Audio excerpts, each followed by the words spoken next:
Hello everyone and welcome to this YouTube video that I'm making today.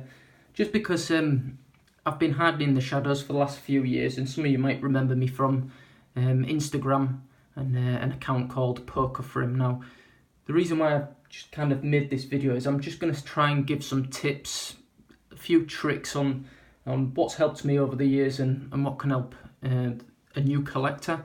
And today what we'll start off with is just an iconic card that most of you will remember, especially the older people who were growing up in the schoolyards with these cards. Especially they remember pulling a Charizard out of a base set booster pack.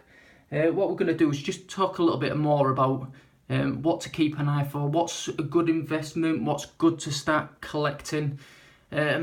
So let's just start with the card that's sat in front of you. So if you just pay no attention to the grid, just because this card's my son's card and all my cards are in storage at the moment, what I will do is on next videos I will be pulling out some of my better cards, and what I will be doing is how-tos on how to acquire good cards at a fair price and then make sure you do well over time with them. So the card in front of you, everybody who's into Pokemon will know it as the iconic card that was illustrated by Mitsuhiro Arita.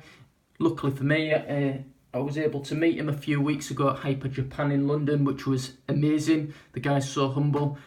But because of all the hysteria around Pokemon, and when it had the 2016 came and it had the anniversary, also you've had the Pikachu movie come out, everybody's starting to get back into Pokemon again. Now, when all the old people or older people who used to play Pokemon in the playground start getting back into it, all they think about is the first generation set.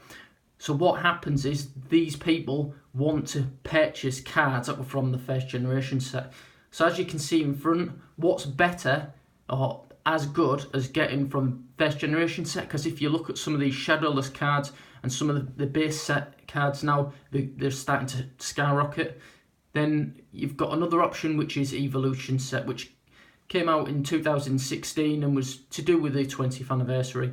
Now, a lot of people were saying, well, they've been mass produced and they're not going to do that good. To be honest, they're a pretty steady thing. If you were to buy one of these today, you could be paying £15, which is about $23-ish. Maybe a little bit cheaper for one in a pretty good condition. Now, it's not a lot of money, and you might think it's quite a lot for a card that's been mass produced. However, if you get it graded, you get a good grade, an 8 or above. Now, that card's going to look great if you display it or if you just want to collect it. Now, the one thing I will say about Charizards is if you get them and you get them in a good grade, what I'm talking about good grade is if you send them off to PSA, which is Professional Sports Authenticators, if you send it off to them, they grade it. It comes back above a near mint 8, then generally the card will do pretty well in value. Now, I'm not going to stick my neck out on the line and say it's going to make you money, because who knows what's going to make you money? Nobody does. It all depends on the markets. It depends on what people are buying. But what I would say is, if you're going to get into collecting Charizards is a pretty sure thing. Everybody wants them, the iconic, everybody remembers them from childhood. They always seem to do pretty well. Now, I'd say the best time to buy Charizards, if you was going to buy Charizards, is generally when they first come out, when they're in lesser demand. Especially if you was going to buy the ones that are like the hyper rares. When I talk about the hyper rares, you're looking at your the Shining versions, and all the newer set versions that are coming out now. I definitely say buy them when they first come out.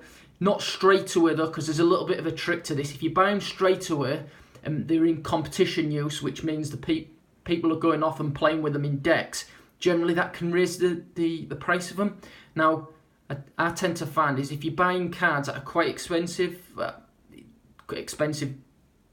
depends in the person's eyes who's trying to work out what expensive is. The first thing I'd do is I'd just sit in the shadows and just watch the prices, watch the trends, and then when they start to come down a little bit, that's when I'd buy. Now, if you get a Charizard, what you want to do is you want to make sure that the cards are good enough before you send them off to grading. Now, grading isn't for everybody. I've had multiple people debate this about, well, what's the point in getting cards graded when you can buy older cards now, and for the cost of you sending them off to get graded, you can buy more of the older cards, and in later years you could send them off to grading. That's perfectly plausible. However, if you send cards off for grading, generally that card is then protected. It's also graded as a number. It's barcoded, as you can see on the top, and it generally means it'll hold its value better. So it just depends what you want to do with your collecting styles. Now, I wouldn't get into collecting just to make money. It's not the way to do it.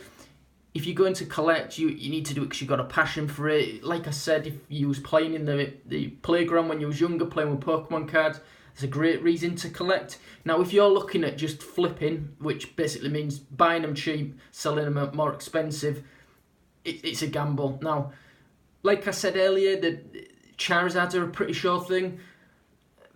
When I say that, I basically mean that it's just gonna, if you buy it, it's not really gonna depreciate a great deal. Now, I'm not saying buy every Charizard you see, because if you're buying them at bad condition, it's never gonna end well. What I'm saying is, just be quite tactical about buying them. Right, a little bit more about the card itself. So, like I said earlier, it's, the artwork was done by Mitsuhiro Arita.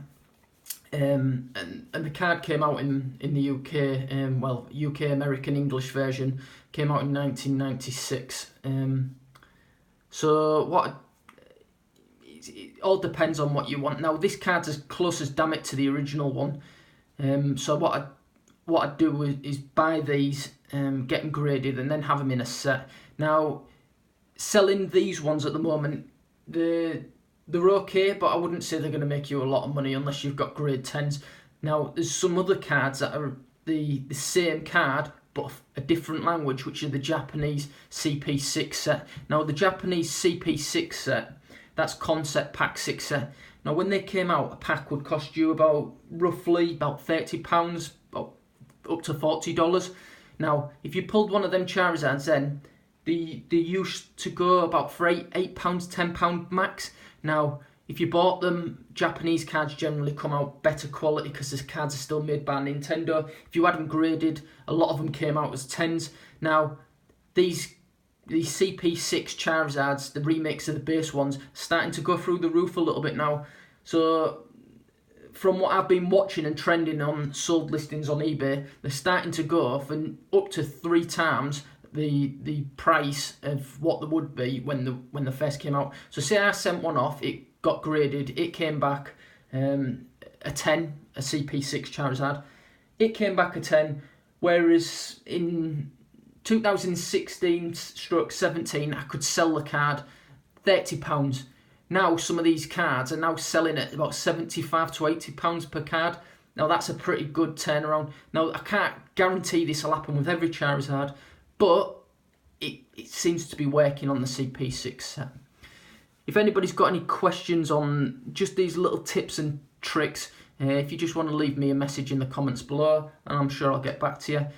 What I am going to do is I'm going to make plenty more videos, so don't worry. I'm going to post a lot more of my more prestigious cards. Now, if you wanted to see some of the cards that I'm talking about, you can always go onto my Instagram or my Facebook page. Again, it's P0keframe, with the O as a letter 0 rather than an omega.